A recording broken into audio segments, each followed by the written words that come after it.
मतलब नहीं था कि मैं आपको बुला करके आपका अपमान करूं। महाराज मैं भला ये नहीं चाहती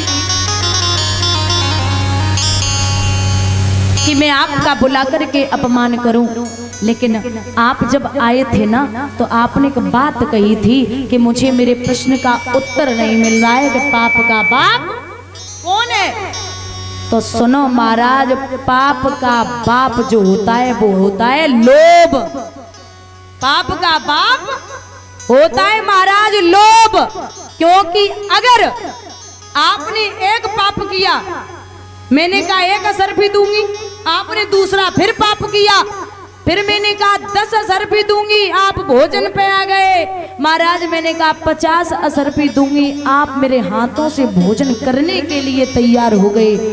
वो आप मेरी भक्ति देख के भोजन नहीं कर रहे थे, वो असर भी देख के भोजन कर रहे थे। तो महाराज आपका सवाल जो था उसका जवाब है लोभ।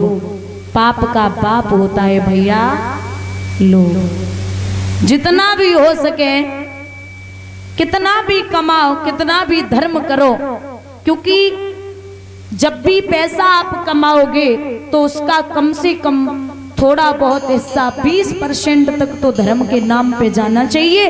क्योंकि तुलसी पक्षिन के पिए घटे न सरिता नीर, और दान किए धन ना घटे जो सहाय।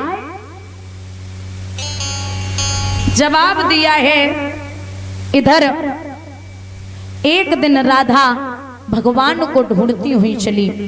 यदुवंश दर्पण में प्रमाण मिलता है कि राधा भगवान कन्हैया से 11 महीना और 15 दिन बड़ी थी। भगवान से राधा, ऐसा प्रमाण है।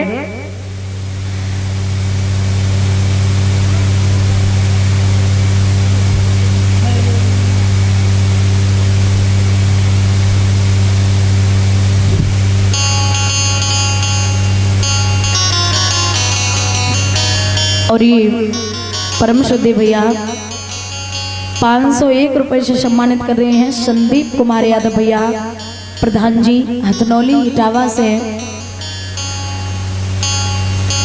संदीप कुमार भैया प्रधान जी 501 रुपए सम्मानित किया। भगवान से कामना करती हुई गोविंद ये हमेशा प्रधानी पद पर बने रहे, जो भी इच्छाएं हो वो पूर्ण हो, सुख और संपत्ति प्रदान हो, धन के भंडार गोविंद भरते रहें, यही अभिलाषा और आकांक्षा है। राधा एक दिन भगवान को ढूंढती हुई चली तो आगे जाके राधा की और भगवान की भेंट भई। भगवान राधा को लेके घर पे पहुंचे तो मैया यशोदा ने सवाल कियो, बिटिया तुम्हारे पिता को नाम का है, मैया को नाम का है। राधा बोली वृषभान पिता जो बरसाने में रहते हैं, मैया को नाम कीर्ति है और मोई राधिका। भगवान कन्हैया के ननिहाल और राधा के ननिहाल एक ही जगह थी। बोली बिटिया इतनी बड़ी है गई, मो को खबर उनाई दई, जाओ कन्हैया राधा को छोड़ के आओ और बेटी हमारे घर पे आती जाती रहना।